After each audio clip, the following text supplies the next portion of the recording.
अगर आपका पेट साफ नहीं तो आप ब्रह्मचर्य नहीं रह सकते। आपका उदर विकार बना रहता है तो नींद, आलस्य और प्रमाद पर विजय प्राप्त नहीं कर सकते। उदर विकार बना रहता है तो भजन में मन नहीं लगेगा। अगर उदर में ये कब्ज बनी रही तो कई रोगों का प्रादुर्भाव हो जाएगा, आप विक्षिप्त रहेंगे, अंदर से आपको एक अशांति सी रहेगी। एक कब्ज क्यों होती है? जब लीवर की क्षमता से अधिक भोजन पालोगे, गरिष्ठ भोजन पालोगे, कब्जियत वाला भोजन पालोगे तो बना देगी। होश में सबसे कहते हैं नित्य व्यायाम जैसे भजन आवश्यक है वैसे आवश्यक है। 2-3 किलोमीटर चलना अत्यंत आवश्यक है, चाहे आप उसे अंग्रेजी में ट्रेड मिल है, हाँ ट्रेडमिल, उसमें दौड़ लो, उसमें चल लो, या भैया यहां से छड़ी उठाओ, एक रफ्तार में दौड़ती हुई जाओ केसी घाट में, यमुना जी को प्रणाम किया, फिर दौड़ते चले आओ। 20 मिनट का कार्य है। थोड़ा सा व्यायाम करो, क्योंकि शरीर के अंगों को हलचल चाहिए, एक बार पसीना आना चाहिए। और हमने मोटरसाइकिल स्टार्ट करने वालों को देखा है, जब उनको चलना होता तो पहले खड़े खड़े रेस में देते ना, बस फिर आराम से बैठे चाल में चल। एक बार 24 घंटे में इसको रेस में लाना है।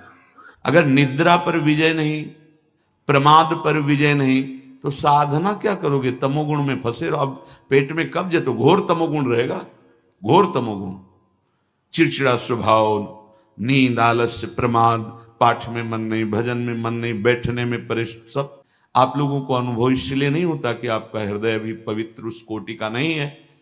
नहीं तो एक कवल बता देगा कि अगर सहज सरल भोजन पाओ, सात्विक रोटी है, दाल है, सब्जी है, सलाद है, लाखों रुपया तुम बीमारी में खर्चा करवा रहे हो, फल सलाद ये नहीं पा सकते। अगर घर का बना हुआ पदार्थ शुद्ध हाथ का है, चलो भाई जैसा आप, लेकिन बाजार का होना चाहिए।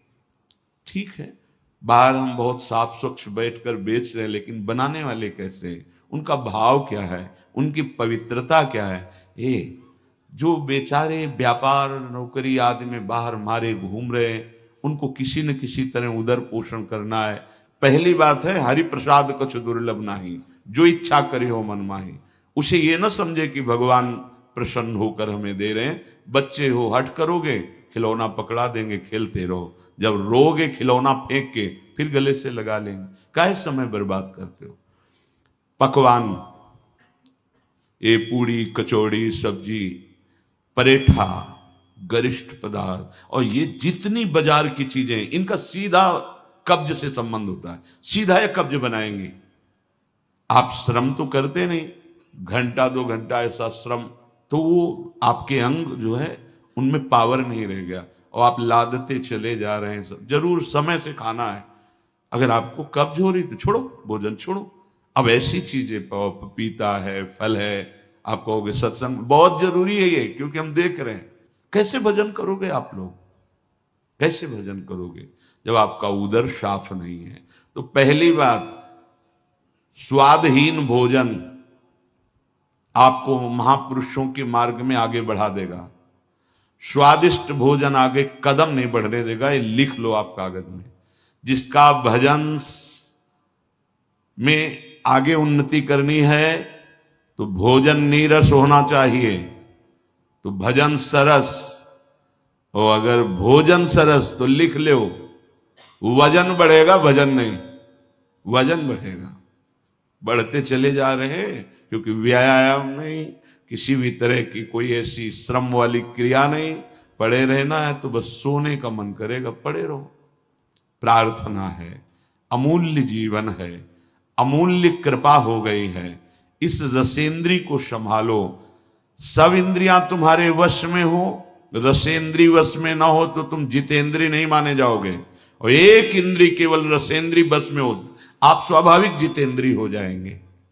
महापुरुषों ने भजन के लिए सर्वस्व त्याग किया है, और हम भोजन के लिए भजन का त्याग कर देते हैं, श्री जी के चिंतन का त्याग।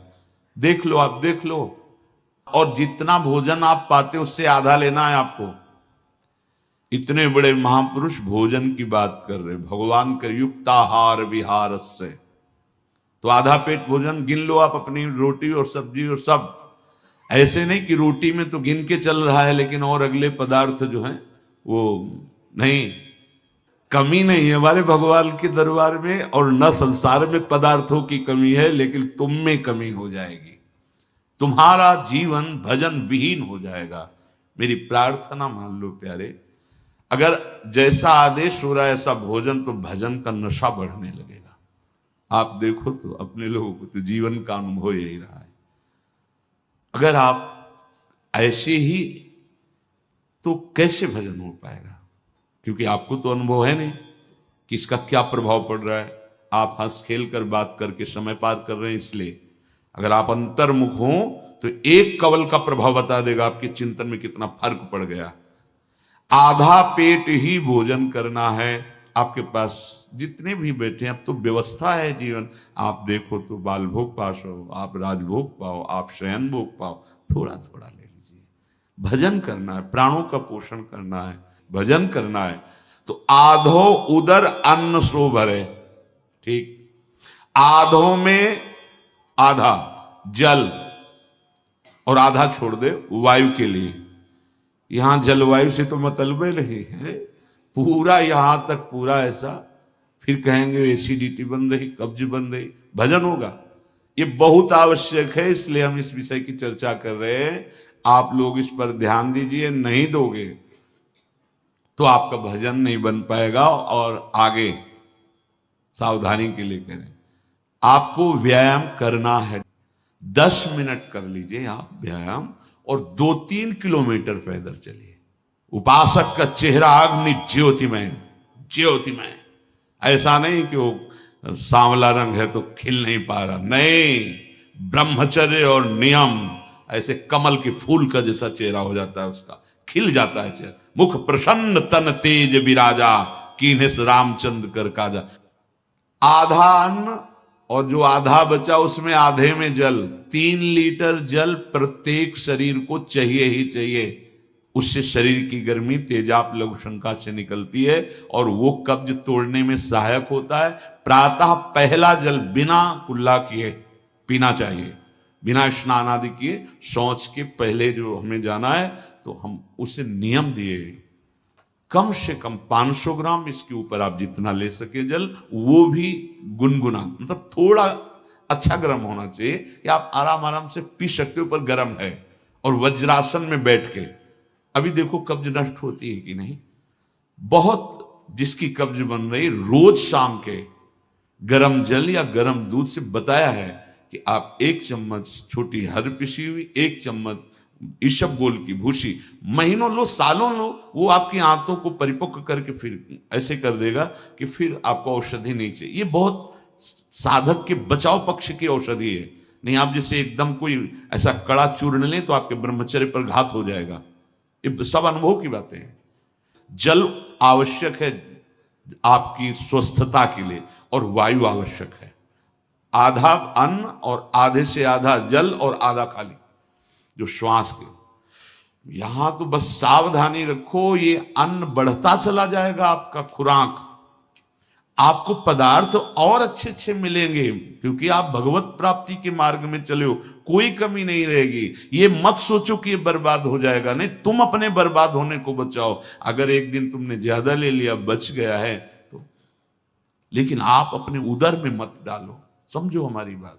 बहुत से जीव जंतु हैं, बहुत, आप उतना ही लो जितना आप पा सकते हो। अरु जो परालब्ध शो आवे, ताही को सुख शो बरतावे। भगवत इच्छा से जो आपको मिले, रूखा सूखा, आपकी इच्छा नहीं होनी चाहिए। देखो, इच्छा नहीं है, इच्छा रहित होकर के कुछ भी मिल जाए वो आपको बांध नहीं पाएगा, पक्का। और अगर पकवान आदि मिलता है तो जितना भोजन पाते थे उससे भी आधा कर दीजिए, कभी नुकसान नहीं होगा। लेकिन जितना हम भोजन पाते हैं, जब पकवान आदि मिलते हैं तो उससे डबल कर लेते हैं। बुद्धि है, इसको दबकाओ। कुछ नहीं, उन्हें पूरा जीवन हो गया खाते खाते। बड़ा समझो समझो, हम भगवत भजन करने के लिए आए हैं।